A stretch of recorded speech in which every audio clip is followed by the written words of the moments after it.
ओम शांति। आज 8 अप्रैल 2025 की बाबा की साकार मुरली है। मुरली के महावाक्य हैं, मीठे बच्चे, सर्वोत्तम युग यह संगम है। इसमें ही तुम आत्मा परमात्मा बाप से मिलती हो। यही है सच्चा सच्चा कुंभ।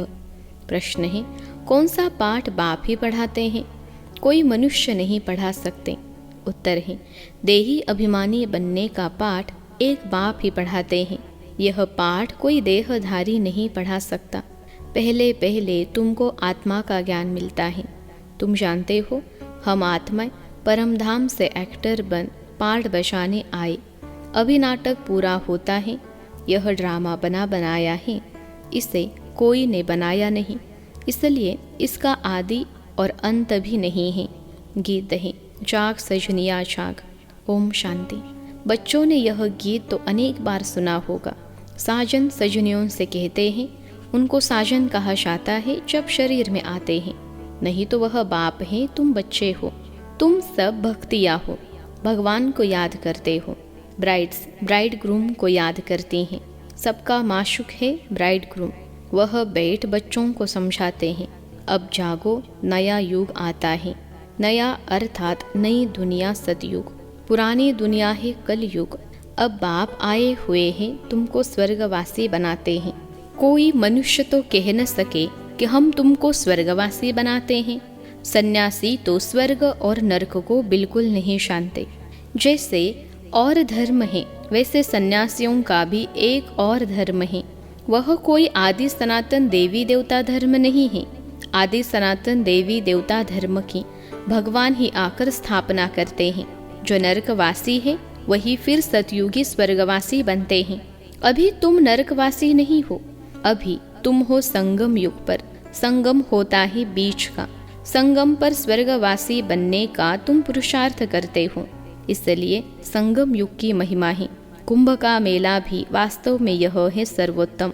इनको ही पुरुषोत्तम कहा जाता है। तुम जानते हो, हम सब एक बाप के बच्चे हैं। ब्रदरहुड कहते हैं ना, सभी आत्माएं आपस में भाई भाई हैं। कहते हैं हिंदू चीनी भाई भाई, सब धर्म के हिसाब से तो भाई भाई हैं। यह ज्ञान तुमको अभी मिला है। बाप समझाते हैं, तुम मुझ बाप की संतान हो। अभी तुम सम्मुख सुनते हो। वह तो सिर्फ कहने मात्र कह देते हैं कि सभी आत्माओं का बाप एक है। उस एक को ही याद करते हैं। मेल व फीमेल दोनों आत्मा हैं। इस हिसाब से भाई भाई हैं, फिर भाई बहन, फिर उसके बाद स्त्री पुरुष हो जाते हैं। तो बाप आकर बच्चों को समझाते हैं। गाया भी जाता है, आत्माएं परमात्मा अलग रही बहुकाल। ऐसे नहीं कहा जाता कि नदियाँ और सागर अलग रहे बहुकाल। बड़ी बड़ी नदियाँ तो सागर से मिली रहती हैं। यह भी बच्चे जानते हैं।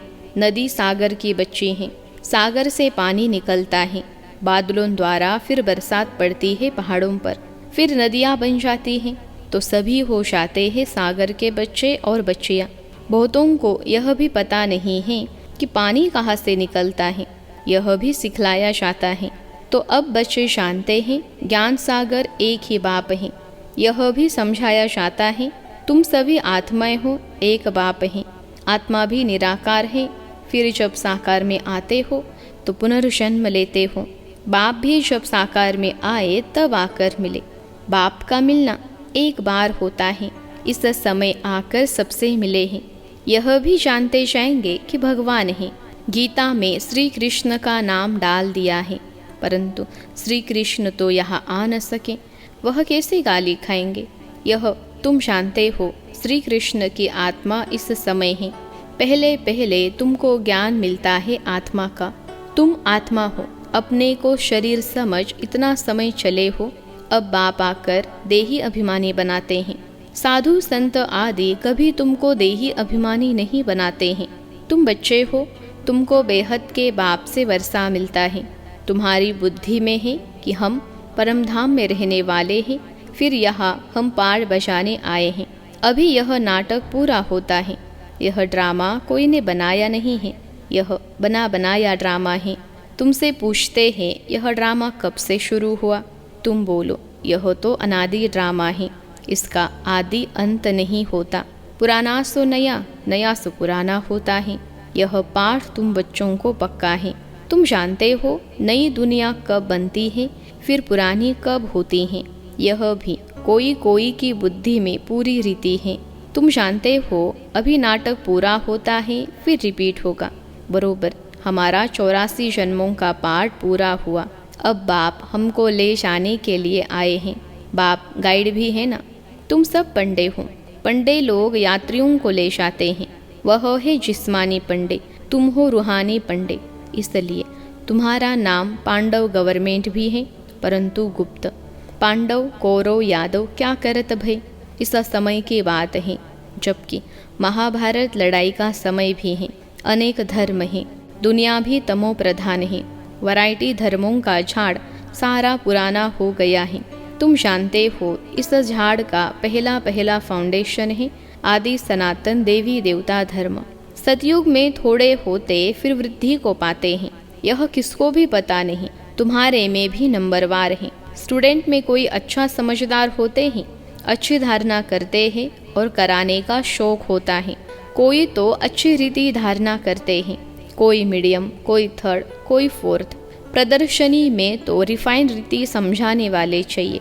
पहले बताओ कि दो बाप हैं, एक बेहद का पारलौकिक बाप, दूसरा है हद का लौकिक बाप। भारत को बेहद का वर्षा मिला था। भारत स्वर्ग था जो फिर नर्क बना है। इनको आसुरी राज्य कहा जाता है। भक्ति भी पहले पहले अव्यभिचारी होती है। एक शिव बाबा को ही याद करते हैं। बाप कहते हैं बच्चे पुरुषोत्तम बनना है तो जो कनिष्ठ बनाने वाली बातें हैं उन्हें न सुनो, एक बाप से सुनो। अव्यभिचारी ज्ञान सुनो और कोई से जो सुनेंगे वह है झूठ। बाप अभी तुमको सच सुनाकर पुरुषोत्तम बनाते हैं। इविल बातें तुम सुनते सुनते कनिष्ठ बन गए हो। सोच रहा है ब्रह्मा का दिन, अंधियारा है ब्रह्मा की रात। यह सब पॉइंट्स धारण करनी है। नंबर वार तो हर बात में होते ही हैं। डॉक्टर कोई 10-20 हजार एक ऑपरेशन का लेते, कोई को खाने के लिए भी नहीं। बैरिस्टर भी ऐसे होते हैं। तुम भी जितना पढ़ेंगे और पढ़ाएंगे उतना ऊंच पद पाएंगे। फर्क तो है ना। दास दासियों में भी नंबरवार होते हैं। सारा मदार पढ़ाई पर है। अपने से पूछना चाहिए हम कितना पढ़ते हैं। भविष्य जन्म जन्मांतर क्या बनेंगे। जो जन्म जन्मांतर बनेंगे सो कल्प कल्पांतर बनेंगे। इसलिए पढ़ाई पर तो पूरा अटेंशन देना चाहिए। विष पीना तो एकदम छोड़ देना होता है। सतयुग में तो ऐसे नहीं कहा जाएगा मूत पलीती कपड़ धोए। इस समय सबकी चोली सड़ी हुई है, तमो प्रधान है ना। यह भी समझाने की बात है ना। सबसे पुराना चोला किसका है, हमारा। हम इस शरीर को बदलते रहते हैं। आत्मा पतित बनती जाती है, शरीर भी पतित पुराना होता जाता है। शरीर बदलना होता है, आत्मा तो नहीं बदलेगी। शरीर बूढ़ा हुआ, मृत्यु हुई, यह भी ड्रामा बना हुआ है। सबका पार्ट है। आत्मा है अविनाशी।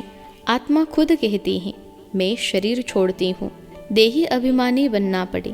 मनुष्य सब देह अभिमानी है। आधा कल्प है देह अभिमानी, आधा कल्प है देही अभिमानी। देही अभिमानी होने के कारण सतयुगी देवताओं को मोह जीत का टाइटल मिला हुआ है, क्योंकि वह समझते हैं हम आत्मा हैं। अब यह शरीर छोड़ दूसरा लेना है। मोह जीत राजा की भी कथा है ना। बाप समझाते हैं देवी देवता मोह जीत होते हैं। खुशी से एक शरीर छोड़ दूसरा लेना है। बच्चों को सारी नॉलेज बाप द्वारा मिल रही है। तुम ही चक्र लगाकर अब फिर आए मिले हो। जो और धर्मों में कन्वर्ट हो गए हैं वह फिर आकर मिलेंगे। अपना थोड़ा बहुत वर्षा ले लेंगे। धर्म ही बदल गया ना। पता नहीं कितना समय उस धर्म में रहे हैं। 2-3 जन्म ले सकते हैं। कोई को हिंदू से मुसलमान बना दिया तो उस धर्म में आता रहेगा, फिर यहाँ आता है। यह भी है डिटेल की बातें। बाप कहते हैं इतनी बातें याद न कर सको। अच्छा, अपने को बाप का बच्चा तो समझो। अच्छे अच्छे बच्चे भी भूल जाते हैं, बाप को याद नहीं करते हैं। माया इसमें भुलाती है। तुम भी पहले माया के मुरीद थे ना, अब ईश्वर के बनते हो। वह ड्रामा में पार्ट है। अपने को आत्मा समझ बाप को याद करना है। जब तुम आत्मा पहले पहले शरीर में आई थी तो पवित्र थी, फिर पुनर्जन्म लेते लेते पतित बनी हो। अब फिर बाप कहते हैं नष्ट मोहा बनो, इस शरीर में भी मोह न रखो। अभी तुम बच्चों को इस पुरानी दुनिया से बेहद का वैराग्य आता है, क्योंकि इस दुनिया में सब एक दो को दुख देने वाले हैं। इसलिए इस पुरानी दुनिया को ही भूल जाओ। हम अशरीरी आए थे, फिर अब अशरीरी होकर वापस जाना है। अब यह दुनिया ही खत्म होनी है। तमो प्रधान से सतो प्रधान बनने लिए बाप कहते हैं मामेकम याद करो। श्री कृष्ण तो कह न सके कि मामेकम याद करो। श्री कृष्ण तो सतयुग में होता है। बाप ही कहते हैं मुझे तुम पतित पावन भी कहते हो, तो अब मुझे याद करो। मैं यह युक्ति बताता हूँ पावन बनने की, कल्प कल्प की युक्ति बताता हूँ। जब पुरानी दुनिया होती है तो भगवान को आना पड़ता है। मनुष्यों ने ड्रामा की आयु लंबी चौड़ी कर दी है, तो मनुष्य बिल्कुल ही भूल गए हैं। अब तुम जानते हो यह संगम युग है, यह है पुरुषोत्तम बनने का युग। मनुष्य तो बिल्कुल ही घोर अंधियारे में पड़े हैं। इस समय है सब तमो प्रधान। अभी तुम तमो प्रधान से सतो प्रधान बनते हो। तुमने ही सबसे शास्त्री भक्ति की है। अब भक्ति मार्ग खत्म होता है। भक्ति है मृत्युलोक में, फिर आएगा अमरलोक। तुम इस समय ज्ञान लेते हो, फिर भक्ति का नाम निशान नहीं रहेगा। हे भगवान, हे राम, यह सब भक्ति के अक्षर हैं। इसमें कोई आवाज नहीं करना है। बाप ज्ञान का सागर है, आवाज थोड़े ही करते हैं। उनको कहा ही जाता है सुख शांति का सागर, तो सुनाने लिए भी उनको शरीर चाहिए ना। भगवान की भाषा क्या है यह कोई जानते नहीं। ऐसे तो नहीं बाबा सब भाषाओं में बोलेंगे, नहीं, उनकी भाषा है ही हिंदी। बाबा एक ही भाषा में समझाते हैं, फिर ट्रांसलेट कर तुम समझाते हो। फॉरेनर्स आदि जो भी मिले उनको बाप का परिचय देना है। बाप आदि सनातन देवी देवता धर्म की स्थापना कर रहे हैं। त्रिमूर्ति पर समझाना चाहिए। प्रजापिता ब्रह्मा के कितने ब्रह्मा कुमार कुमारियां हैं। कोई भी आए तो पहले उनसे पूछो किसके पास आए हो। बोर्ड तो लगा पड़ा है प्रजापिता, वह तो रचने वाला हो गया, परंतु उनको भगवान नहीं कह सकते हैं। भगवान निराकार को ही कहा जाता है। यह ब्रह्मा कुमार कुमारियां ब्रह्मा की संतान हैं। तुम यहाँ किस लिए आए हो? हमारे बाप से तुम्हारा क्या काम? बाप से बच्चों का ही काम होगा ना। हम बाप को अच्छी रीति जानते हैं। गाया हुआ है सन शोज फादर, हम उनके बच्चे हैं। अच्छा, मीठे मीठे सिखलते बच्चों प्रति माता पिता बाप दादा का याद प्यार और गुड मॉर्निंग। रूहानी बाप की रूहानी बच्चों को नमस्ते।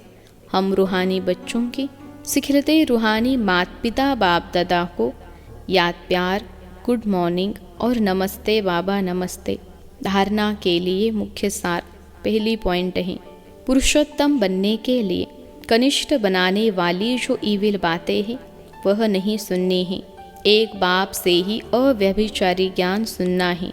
दूसरी पॉइंट है, नष्टो मोहा बनने के लिए देही अभिमानी बनने का पूरा पूरा पुरुषार्थ करना है। बुद्धि में रहे यह पुरानी दुख देने वाली दुनिया है, इसे भूलना है। इससे बेहद का वैराग्य हो। आज का वरदान है, संगम युग की सर्व प्राप्तियों को स्मृति में रख चढ़ती कला का अनुभव करने वाले श्रेष्ठ प्रारब्धी भव। संगम युग की सर्व प्राप्तियों को स्मृति में रख चढ़ती कला का अनुभव करने वाले श्रेष्ठ प्रारब्धी भव। विश्लेषण है, परमात्मा मिलन व परमात्मा ज्ञान की विशेषता है अविनाशी प्राप्तियां होना। ऐसे नहीं कि संगम युग पुरुषार्थी जीवन है और सतयुगी प्रारब्धी जीवन है। संगम युग की विशेषता है एक कदम उठाओ और 1000 कदम प्रारब्ध में पाओ। तो सिर्फ पुरुषार्थी नहीं लेकिन श्रेष्ठ प्रारब्धी हैं। इस स्वरूप को सदा सामने रखो। प्रारब्ध को देखकर सहज ही चढ़ती कला का अनुभव करेंगे। पाना था सो पा लिया, यह गीत गाओ तो गुटके और झुटके खाने से बच जाएंगे। आज का स्लोगन है, ब्राह्मणों का श्वास हिम्मत है जिससे कठिन से कठिन कार्य भी आसान हो जाता है। ब्राह्मणों का श्वास हिम्मत है जिससे कठिन से कठिन कार्य भी आसान हो जाता है। अव्यक्त इशारे, कंबाइंड रूप की स्मृति से सदा विषयी बनो। जैसे ब्रह्मा बाप को देखा कि बाप के साथ स्वयं को सदा कंबाइंड रूप में अनुभव किया और कराया। इस कंबाइंड स्वरूप को कोई अलग कर नहीं सकता। ऐसे सपूत बच्चे सदा अपने को बाप के साथ कंबाइंड अनुभव करते हैं। कोई ताकत नहीं जो उन्हें अलग कर सके। अच्छा, ओम शांति।